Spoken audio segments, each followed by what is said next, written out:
He's on the north side as well. It's a good idea to get him out. He's on the north side as well. It's a good idea to get him out of the picture quickly. There's E-Arena, though, getting far into this game. I mean, Maximum wanted to see a chicken dinner out of these guys. It's going to be a little bit difficult. I think I'm more focused over towards Wolves right now on the south end of the stadium. This could be a fantastic game for them to solidify a position up towards the top of the tables in that top 7.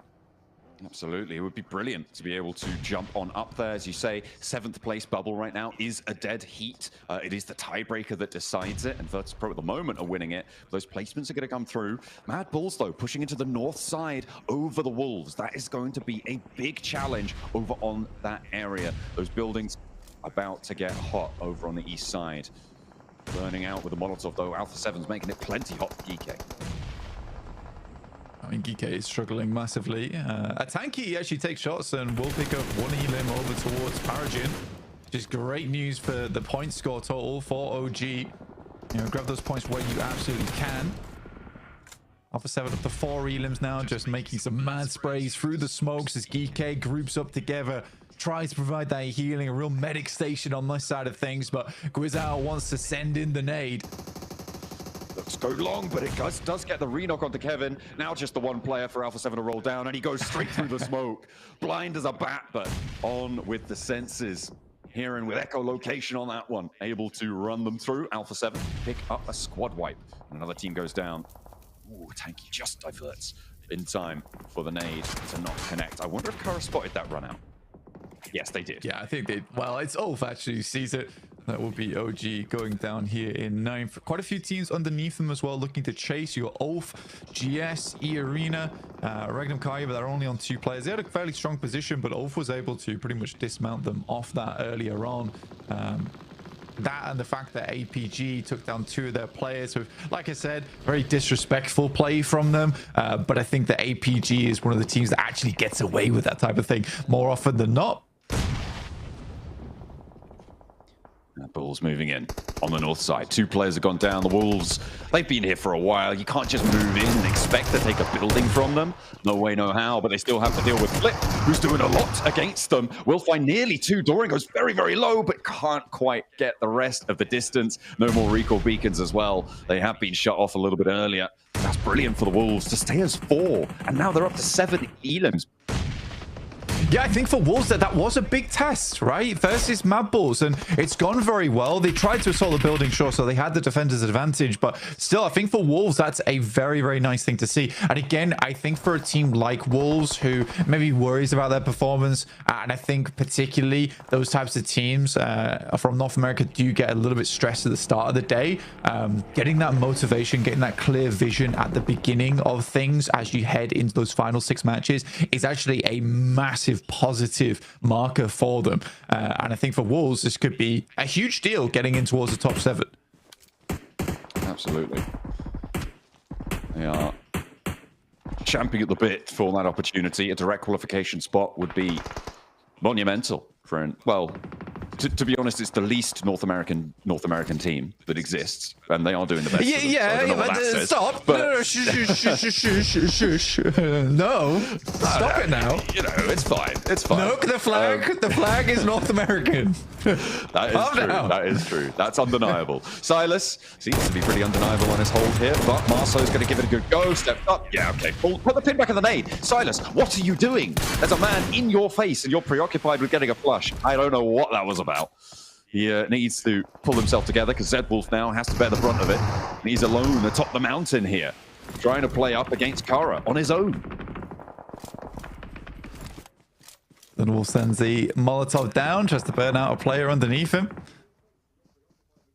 All right, now things are getting hairy. I think that, you know, Ulf, high ground, these 2 things go hand in hand a lot of times. So I think for Ulf, particularly in a rondo like this, I would probably predict them getting the chicken dinner off this game, if I'm quite honest.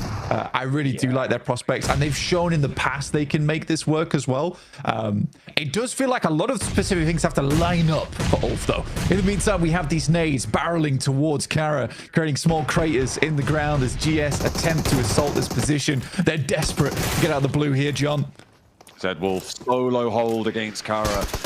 He's got that immediate smoke pop, got the shotgun around the corner, but can't quite land it. Steps a little bit funny on the rock, twists an ankle, can't connect. Second chance maybe, but now there's two of them, and there's the backlines to deal with as well. Zedwolf sent Dizzy there as Kara mounts to the summit of the hill and look to try and challenge Ulf across the way. In first place now with 123 points. You thought Kara were done yesterday? It's not the case. 11 elims on this game, 123 points. Thunder Talk need to reclaim their position at the top of the tables here, John. But the Wolves are struggling now. They would have loved to have gone a little bit further. GS disengages with Kara whilst they were preoccupied with Zedwolf. Doesn't matter. Marcel's not done with you yet. Oh my goodness me. 13 elims found for Kara. It is just, it's not stopping. And there's 10 elims for Ulf. The two wolf logos from Turkey. Look at her try and go head to head, mountain to mountain. Who will be the king of the hill at the end of it, though? Ulf far more central. Alpha 7 with a decent run up, but they're playing as 3, and it's open ground towards Ulf. It's honestly, I think that the biggest threat here is Alpha 7. And the fact that they could backstab on this one, because I think Ulf's going to be very preoccupied with Kara. But this is where I want to see the follow through. I need to see the follow through come through from Ulf here.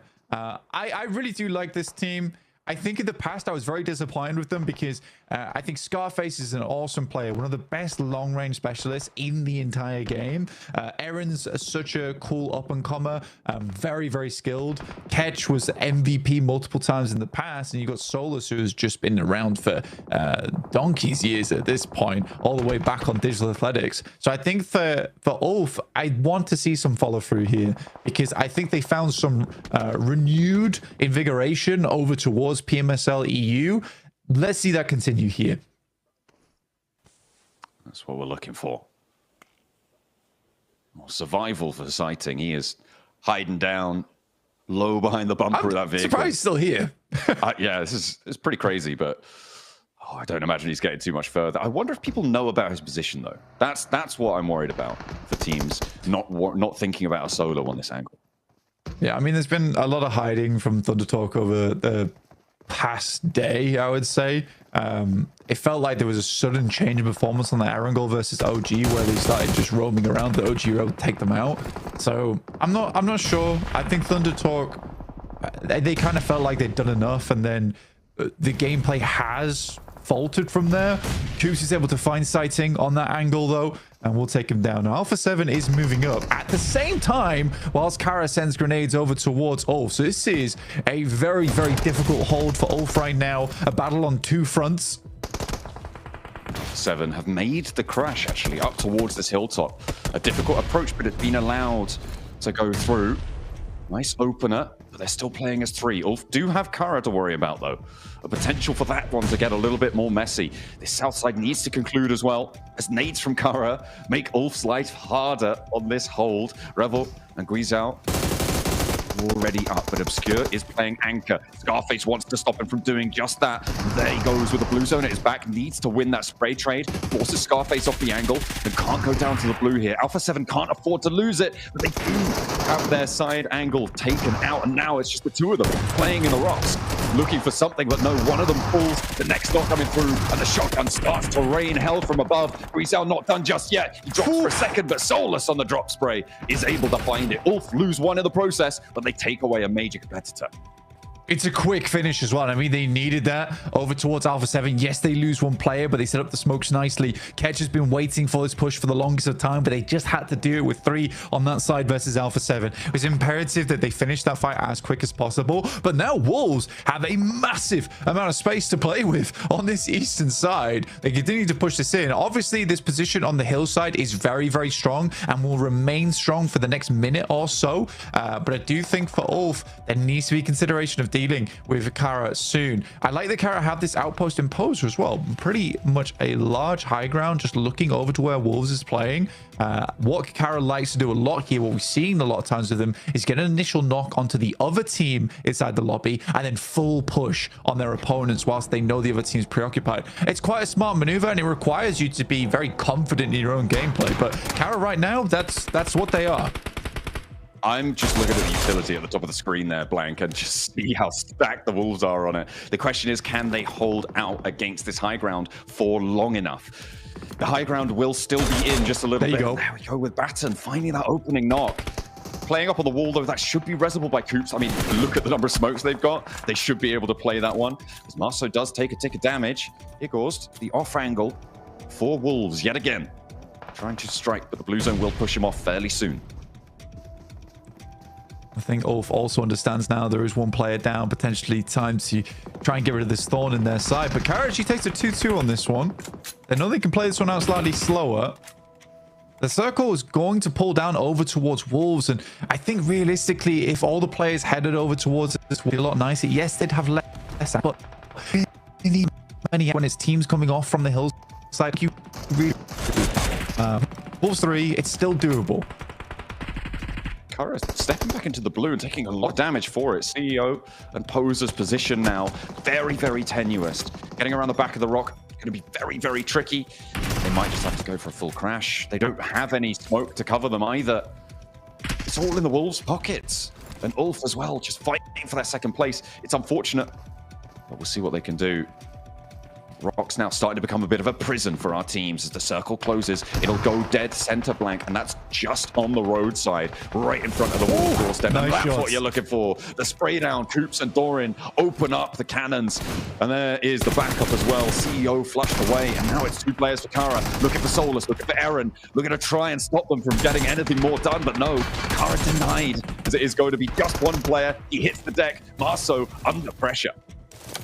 Doran will take down Marceau, and that will leave us down into just the two T's. But a great shot from Ketch over towards Doran. The headshot is strong. Now it's just two players here, all in the same location. If Ulf can get the smokes down, get up with some utility, potentially there's some good to be done, but only one more smoke left in the pocket. No more utility remaining. They have to do it dry here, John. And they're going to be walking into a wall of grenades as well as bullets as they go on in for the fight. They need to beat, and they are playing house right now. The Wolves can construct a compound for themselves with those emergency cover flares, and there is just nothing that they can do about it. The Wolves, the Battle of the Wolves at the end as well. All of the logos repping the dogs, but it is the US champions to come on through at the end of the match. What a close down for this game. I mean, actually, the first time we've seen emergency flares being used quite well there in terms of the emergency cover. I don't think we see it used very well a lot of times, but right there, that actually was good. You know, it gave them a lot of angles to play off the back of. I think North America is going to be very happy with the way that one played out. But yeah, really, really well played. I think for the Wolves, there was that slight mistake of taking that off angle on the side. I don't think that was as necessary as they thought it was, particularly with where the circle was ending up. But again, it's hindsight is